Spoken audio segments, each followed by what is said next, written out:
네, 안녕하세요. 매일 아침 빠르게 만나는 미국 주식과 테슬라 소식가 트라운 TV입니다. 테슬라의 인도량 발표가 하루 앞으로 다가왔습니다. 최고의 매수 찬스를 줄까요? 아마 일론 머스크의 발언에 따르면 최고의 매수 찬스가 될 수도 있을 것 같아요. 하반기 테슬라의 반등은 확실해 보이는 상황인데 그 이유는 무엇일까요? 그 이유 같이 알려드리도록 하겠습니다. 자, 일단 미국장 현황부터 자세히 살펴보고 가도록 하겠습니다. 미국장 급박하게 돌아가고 있습니다. 이 나스닥 차트를 보더라도 잘 알 수가 있어요. 장 초반에 크게 하락을 하며 시작을 했던 나스닥인데요. 자, 프리마켓 때 공포감이 엄습을 했습니다. 테슬라도 무려 4.66%나 월요일 프리마켓 때 빠지면서 시작을 했어요. 자, 한국인들이 많이 거래하는 주식들 하락률이 굉장히 컸었습니다. 나스닥 일봉 차트를 보더라도 잘 알 수 있는데 오늘 16,000선까지 내려왔었어요. 17,000선을 깨면서 16,800까지도 떨어졌었습니다.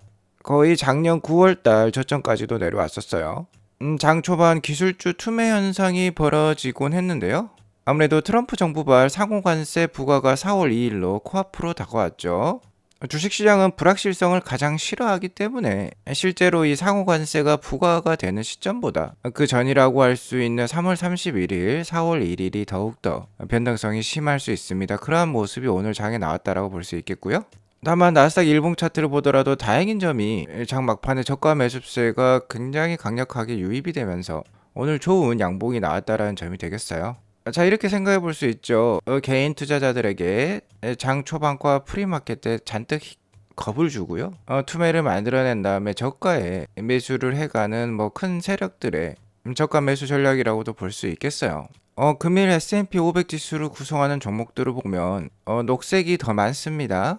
아무래도 이번 상호관세 부과는 확실하고 예측 가능한 내용이 중요하다라고 볼 수 있겠습니다. 관세와 관련된 세부 내용이 뭔가 불확실하다라고 하면 계속해서 시장에 안 좋은 영향을 줄 수 있어요. 역시나 4월 2일은 불확실성 제거 여부가 매우 중요하다라고 볼 수 있겠습니다. 아무래도 강력한 관세를 예고하고 있는 트럼프 정부인데요. 그 내용이 좀 강력하더라도 확실하게 매듭을 짓고 가는 내용으로 나온다라고 하면은 그간 주가가 많이 빠진 만큼 이를 재료로 오히려 반등하는 모습이 나올 수도 있어요.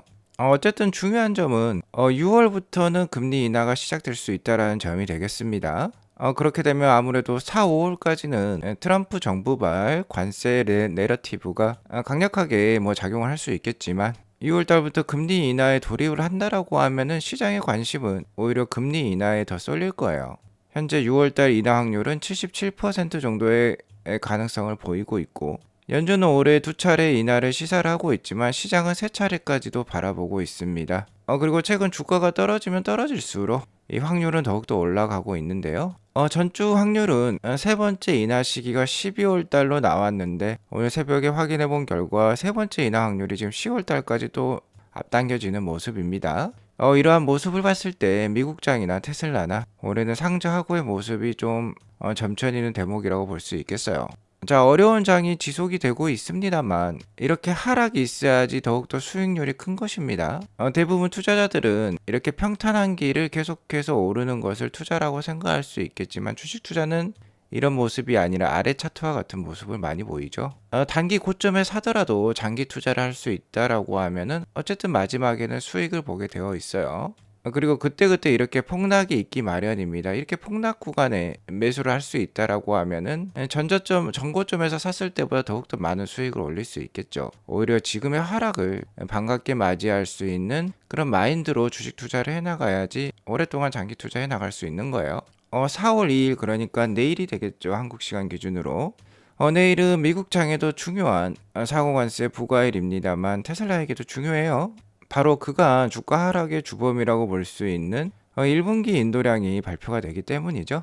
1분기 인도량 4월 2일 한국 시간 기준으로 저녁 9시 반에서 10시 반 사이에 발표가 될 것으로 예상이 되고 있습니다. 그간 테슬라 주가의 하락은 일론 머스크의 정치 활동도 그리고 그에 대한 반감도 한몫을 했지만 역시나 모델 Y가 연식이 변경이 되면서 뭔가 인도량이 낮게 나올 것 같다라는 우려감 때문에 하락한 점도 있어요. 어쨌든 이번 인도량 발표가 이러한 불확실성을 제거시켜주는 그러한 모습이 나오면 좋겠는데요. 제가 전주 방송에서 테슬라 IR팀 발표한 공식 인도량 예상치 37만 7천대로 알려드렸죠.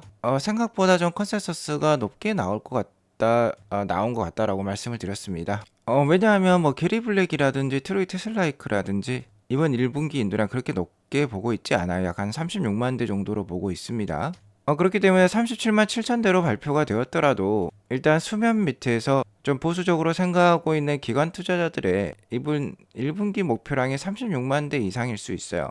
그렇기 때문에 실제 발표량이 36만 대를 넘기거나 그리고 ESS 메가팩 매출이 전년 4분기에 11기가와트시를 기록을 했는데 전년 4분기 수준이 나온다라고 하면은 어쨌든 이것도 역대 최고치이기 때문에 주가는 좀 괜찮을 수도 있겠습니다. 자, 그리고 오늘 화요일에 아무래도 3월 마지막 주 중국 주간 판매량이 나올 것 같은데요.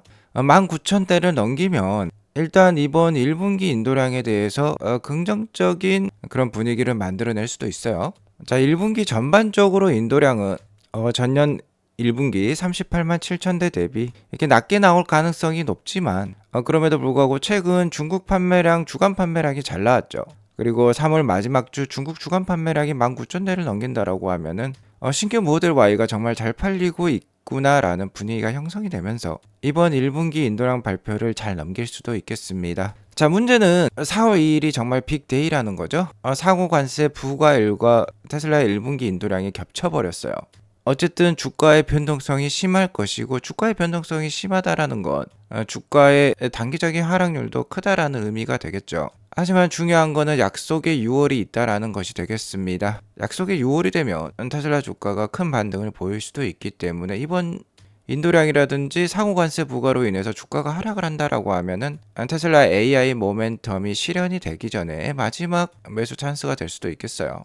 자, 앞으로의 호재가 정말 다양합니다. 테슬라가 인도 사우디 진출을 공식화했죠. 뭐 중동 최대의 시장과 아시아 최대의 시장이라고 볼 수 있겠습니다. 그리고 중국 내 인도량이 지금 급증을 하고 있어요. 모델 Y 잘 팔리고 있는데요. 자, 한국에서도 모델 Y가 정말 잘 팔릴 것 같습니다. 여기 보시면 하남 스타필드의 한 장면이 나오고 있는데 여기 신규 모델 Y가 전시가 됐죠. 이것을 보기 위해서 이렇게 줄이 길게 늘어서져 있는데 밑에 있는 아이폰 매장과 정말 큰 차별화를 보이고 있습니다. 제2의 애플은 테슬라라는 의미가 될 수도 있겠어요. 옛날에는 애플이 이렇게 줄을 서서 사람들이 제품을 보곤 했죠. 자, 어쨌든 올해 가장 중요한 점은 이 두 가지가 되겠어요. 로보택시 출시와 옵티머스 제조가 되겠는데요. 저번 주 방송에서 테슬라 공식 이 X 계정에서 올해 6월달 오스틴에서 로보택시 출시를 공식 컨펌을 해주었죠. 자, 일론 머스크가 다시 한번 어제였습니다. 어제 다시 한번 완전 자율주행 출시를 컨펌을 했어요. 텍사스 오스틴에서 올해 6월 달부터 언스퍼바이스드 FSD가 런칭을 할 것입니다. 라고 다시 한번 얘기를 해주었습니다. 자, 이 정도로 얘기를 하면 정말 확실한 호재인 것입니다. 이렇게 확실한 호재가 있는데 투자를 망설인다라는 것은 좀 어느 정도 어폐가 있다라고 볼 수 있겠고요. CNBC의 뭐 주식방송 전문 앵커이죠. 데이비드 페버가 이번 주말에 FSD를 체험했다라고 얘기를 하고 있습니다. 정말 사용해볼 만한 가치가 있었다라고 하고요.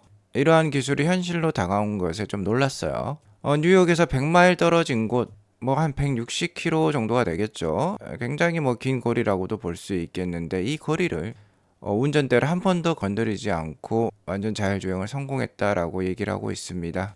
자, 이러한 X 포스팅에 대해서 일론 머스크도 이렇게 답글을 남겼는데요. 다시 한번 의미심장한 말을 반복을 하고 있습니다. 6월달 오스틴에서 원스퍼바이즈드 FSD가 출시할 것으로 다시 한번 확인을 해주고 있고 이 다음 말이 더 중요하다고 볼 수 있겠죠. Many cities in America by end of year이라는 표현이 있어요. 올해 연말까지 미국 여러 도시에서 이 완전 자율주행 운행을 시작할 것으로 얘기하고 있습니다. 로보택시가 오스틴에서만 그치는 게 아니에요. 여러 도시로 올해 파급이 된다라는 뜻이 되겠습니다. 자, 그리고 OTA 업데이트 한 번으로, 그러니까 인터넷으로 무선 업데이트 한 번으로 자동차가 완전하게 변신하는 거예요. 자, 그러니까 피처폰이 모바일 업데이트 한 번으로 스마트폰으로 변신하는 경험을 오래 한다라는 뜻이 되겠습니다. 차량의 활용성, 유용성이 절반 이상 증가한다라고 얘기를 하고 있어요. 테슬라의 FSD 기술력에 대한 입증은 미국 내에만 있는 게 아닙니다. 중국에도 있어요. 자, 미국 다음으로 완전 자율주행을 달성하는 국가를 지금 중국을 많이 꼽고 있습니다. AI에서는 뭐 일본, 한국보다도 훨씬 앞서가고 있는 곳이 뭐 중국이라고 볼 수 있겠죠. 딥시크도 중국에서 나오지 않았습니까? 자, 글로벌 최대 뭐 자동차 뭐 부품 회사라고 볼 수 있겠죠. 독일의 보쉬. 보쉬의 차이나 임원이 여기 계시는데요. 우라는 분이 있어요. 자, 이분이 이렇게 거대 컨퍼런스에서 테슬라의 FSD가 중국의 자율주행 기술보다 뭐 몇 세대 앞서 있다라고 합니다. 자, 미국에 가서 테슬라 사이버 트럭을 시승했다라고 해요. 정말 놀랐다라고 합니다. 세 가지 특징이 있었다는데 극도의 자신감, 극도의 안정성, 극도의 편안함이라고 합니다. 자, 중국 자율주행차 많이 있죠. 뭐 바이두, 하웨이 뭐 이런 데 있습니다. 니오, 샤오펑. 하지만 그런 회사들보다 훨씬 더 편안하고 자신감을 갖고 자율주행을 하는 게 테슬라라는 거죠. 이 세 가지 차별화 요소는 어떠한 중국 내 제조사도 제공할 수 없는 경험이었다라고 합니다. 자, 그러자 일론 머스크도 정확하다라고 또 답변을 하고 있어요. 보쉬뿐만 아닙니다. 전직 화웨이 자율주행 책임자도 얘기를 하고 있어요. 자, 화웨이는 중국 최대 IT 회사라고 볼 수도 있겠죠. 현재 강력한 테슬라의 대항마로 꼽히고 있는 게 화웨이라고 볼 수 있습니다. 자율주행 기술에 있어서. 자, 그런데 이 전직 화웨이 자율주행 책임자가요, 정말 솔직한 발언을 하고 있어요. 자, 컨퍼런스에서 이렇게 모두 공개 발언을 하고 있는데 자율주행은 정말 어렵다라고 합니다. 여기 보시면은 Autonomous driving is really really hard라는 표현이 있죠. 지금까지 개발을 해오면서 거의 우울증에 걸릴 지경이라고 해요. 자, 이렇게 어려운 게 자율주행 달성이라고 볼 수 있겠는데, 자, 이분께서 테슬라의 FSD는 세대 차이가 날 정도로 앞서 있다라고 합니다. 솔직히 말해서 중국 자동차 기업들은 테슬라와 같은 연상 능력을 가질 수 없다라고까지 얘기를 하고 있어요. 자, 그도 그럴 것이 테슬라의 FSD는 이미 굉장히 앞서 있는 기술인데 컴퓨팅 파워마저 수백 배 앞서 있다라고도 볼 수 있어요. 테슬라는 이미 엔비디아로부터 H100 GPU를 5만 개 이상 받아서 코르텍스를 운영을 하고 있죠. 중국은 미국으로부터 그러한 반도체 수입이 굉장히 어려운 상황이에요. 거기에 더불어서 테슬라는 이미 36억 마일 이상의 데이터를 가지고 있습니다. 올해 아마 60억 마일까지 달성을 하면서 완전 자율주행 완성을 공언할 것이에요. 자, 앞으로 2년 동안 세상은 천지개벽합니다. 올해는 이 로보택시가 출현을 하고 완전 자율주행이 달성이 되고요. 내년이면 이 휴머노이드 로봇 옵티머스 로봇이 5만 대까지도 생산이 될 예정에 있습니다. 이미 테슬라는 기가 텍사스에 옵티머스 생산 라인을 가동을 하고 있어요. 자, 그리고 주가는 이러한 호재를 인지하게 되면 굉장히 빠르게 반영을 합니다. 자, 그러니까 트럼프 관세발 시장의 하락은 굉장히 강력한 매수 찬스라고 볼 수 있겠어요. 물론 트럼프 관세가 시장의 불확실성을 계속해서 상승을 시키고 있지만 트럼프 관세에서 한 발 뒤에 있으면서 상대적으로 수혜를 받을 수 있는 게 테슬라라고 말씀을 드렸습니다. 다른 경쟁사들이 25%에 해당하는 관세를 부과받을 때 테슬라는 거의 안 받을 수도 있어요. 미국 내 판매되는 100% 차량이 미국에서 생산이 되기 때문에 일단 지금 환경은 좋다라고 볼 수 있겠습니다. 그리고 하반기 금리 인하가 시작이 되면 테슬라와 같은 경기 민감 업종 그리고 성장주에 좋은 상승 모멘텀을 제공할 수 있어요. 단기적인 이슈만 쳐다보면 굉장히 머리 아픈 상황입니다만 앞으로 5년 동안 테슬라 투자를 이어가겠다라고 하면 굉장히 마음이 편안해질 수 있으십니다. 자, 일론 머스크 역시 최근 테슬라 주가 50% 하락에 대해서 굉장히 빅딜이다, 큰 이슈다, 큰 사실이다라고 보고 있어요. 이 말을 달리 해석해보면 좋은 매수 찬스라고 말을 하고 있는 것도 같습니다. 하반기 로보택시 출시라든지 옵티머스 출시에 대한 강력한 자신감을 계속 내비치고 있어요. 미국 전역으로 로보택시가 올해 하반기까지 연말까지 확산이 될 건데 이러한 상황에서 테슬라 주가가 50% 빠졌다라는 것을 언급을 했다라는 것, 지금 주가가 싸다라고 개인적으로도 생각하고 있는 것으로 판단이 됩니다. 자, 일론 머스크는 탁월한 경영자이자 사업가이기도 하지만 인류애가 많은 사람이기도 해요. 일론 머스크 사단에 뉴럴링크라는 회사가 있죠.